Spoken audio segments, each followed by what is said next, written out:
Pemirsa dimanapun Anda berada, masih berjumpa kembali bersama saya Farudin Victory, Belitung Televisi Berita. Nah, kita ketahui bersama tadi pagi telah digelar oleh Pengadilan Negeri Tanjung Pandan terkait kasus tersangka Depri dan Rio selaku tersangka dugaan perambahan hutan. Nah, sejauh ini dalam pelaksanaan sidang tersebut digelar, yaitu dihadirkan saksi-saksi yang berkaitan dengan kasus tersebut. Nah, sejauh ini kita ketahui bersama bahwa dari pihak Kejaksaan Negeri Tanjung Pandan Belitung telah mengeluarkan petunjuk tentunya untuk Polres Belitung terkait adanya penambahan petunjuk untuk tersangka-tersangka yang baru. Nah, lebih lanjut untuk mengetahui cerita persis daripada kronologis kasus ini, saat ini telah hadir di sebelah kiri saya, yaitu kuasa hukum dari Depriandi dan Rio, yaitu Bapak Wandi SH. Pak, sejauh ini apakah benar dari pihak Kejaksaan Negeri Tanjung Pandan Belitung telah mengeluarkan petunjuk-petunjuk baru terkait masalah ini? Ya, memang benar, dan itu pun ada petunjuk beberapa poin-poin yang telah disampaikan oleh pihak Kejari di muka persidangan di tanggal 13 Maret yang sebelum hari ini. Itu disampaikan di muka majelis dan majelis pun mengetahui itu. Dan secara tulisan juga disampaikan, ditunjukkan ke meja persidangan, dan secara jelas juga, secara lisan juga dijelaskan oleh pihak Kejaksaan terhadap majelis bahwa mereka telah menyampaikan petunjuk A sampai Z terkait untuk memenuhi unsur-unsur atau kelengkapan yang seharusnya dalam hal ini ada hal-hal yang diduga yang seharusnya harus dipenuhi, tetapi tidak diindahkan oleh pihak kepolisian dalam hal ini gitu. Seperti itu? Ya. Oke. Nah, bisa Pak disampaikan lebih detail petunjuk-petunjuk itu berkaitan apa ini? Nah, terkait mengenai kejelasan DO, terkait mengenai barang, penanggung jawab dalam kelompok tani itu kan istilah, terus pemilik DO ini siapa, terus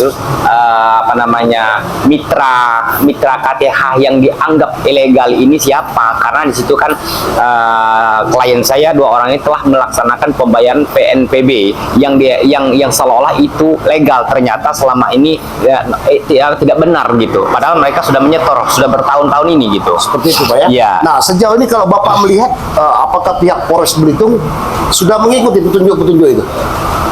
Kalau pemikiran pihak penyidik searah dan sejalan dengan hukum-hukum negara kita untuk menegakkan keadilan, kurasa dari awal petunjuk awal itu sudah dilaksanakan. Tapi sampai detik ini mereka tidak mengindahkan sama sekali, bahkan mereka tidak menggerubis sama sekali, bahkan mereka tidak dalam hal ini tidak menjalankan seperti semestinya gitu kan. Ya. Okay. Baik. Nah, ketika dari pihak Polres sendiri tidak mengindahkan petunjuk-petunjuk ini, mungkin dari kuasa hukum sendiri akan mengambil sebuah langkah-langkah apa ini? Ya, pertama kalau memang petunjuk dari jaksa yang telah disampaikan ke hakiman, terus kami telah merekomendasikan untuk mengeluarkan perintah dari hakim ke penyidik untuk dikeluarkan respendik untuk dilidik ulang perkara ini, untuk ditambah lagi beberapa tersangka orang terkait dalam hal ini, kami akan melakukan upaya hukum ya, seperti melakukan melakukan pelaporan ke Propam atau Pominal. Bahkan dalam hal ini pun insya Allah ya kita dalam hal ini berupaya untuk menyampaikan ke Kompolnas HAM, di mana Kompolnas dalam hal ini melaksanakan pengawasan fungsional terhadap kinerja Polri untuk menjamin profesional dan kemandirian Polri. Artinya di sini kalau dalam penegakan hukum hal yang seperti ini mereka tidak profesional, mau diapakan kita menjadi masyarakat itu? Seperti itu Pak ya? Ya, artinya tetap masyarakat yang dirugikan. Artinya di sini adanya tebang pilih pihak kepolisian dalam menangani perkara ini sudah jelas di dalam persidangan. Seperti itu. Nah, kalau Bapak melihat ini dari awal penyidikan ini sampai penyidik dan penyelidikan ini Pak, kalau Bapak melihat ini apakah memang tersangka-tersangka yang wajib menjadi tersangka ini sudah dihadirkan? Nggak ada. Cuma dalam hal ini pun mereka kayaknya sudah diatur dalam hal ini. sudah diatur, sudah di set sedemikian sehingga cuma 2 orang ini. Yang anehnya aku bilang, orang yang menerima barang maafkan sertanya 55 480-nya tidak pernah ditetapkan sebagai tersangka. Iya, penadanya, Pak, ya? Penadanya pun tidak. Penadanya kan sudah jelas PT BAT dalam hal ini. Yang punya DO-nya siapa gitu kan? Betul. Terus orang yang membantunya, para pemanennya, gitu kan? Terus kenetnya, kenapa nggak dijadikan tersangka? Seperti itu, Pak, ya? Iya, terus ketua KTH-nya yang melakukan perbuatan hukum sebelumnya itu ada contoh dan ada videonya dengan klien saya bahwa ada oknum ke pihak Tepiter khususnya dalam hal menangani perkara ini sudah dibawa tersangka dan BB-nya ke Polres, tiba-tiba menghilang begitu saja. Seperti itu, Pak, ya? Ya, sebelum kejadian itu, bahkan kejadian ini kok kenapa yang itu tidak disamakan dengan ini? Kalau mereka salah tentu sama dong, dari awal sudah ada tersangkanya. Berarti tentunya ini kembali kepada penyidik dan mungkin dengan kondisi seperti ini mengundang sebuah tanya dari Pak Wandi sendiri, ada apa dengan oknum penyidik Polres Belitung? Ya, seperti ini. Hal-hal yang seperti ini saya sudah selowan dengan Kapolres. Saya sudah berkoordinasi juga, sudah menyampaikan keluh saya kepada Kasat dalam hal ini, tapi mereka tidak menanggapi dalam hal ini.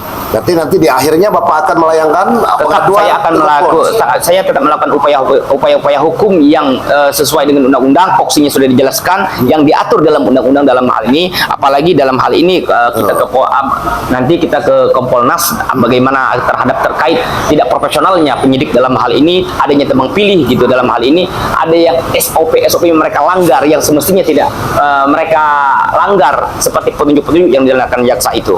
Seperti itu, Pak, ya? Ya. Oke, baik, pemirsa telah mendengar sendiri, tentunya ketika oknum-oknum penyidik Polres Belitung tidak mengindahkan daripada petunjuk-petunjuk dari pihak kejaksaan maupun dari pihak kuasa hukum Pak Wandi SH sendiri, maka beliau akan mengambil sebuah langkah, yaitu melaporkan perihal ini ke pihak Kompolnas. Nah, saya Parvin Victory, mewakili kerabat kerja yang bertugas, kameramen Marcel Prayoga melaporkan.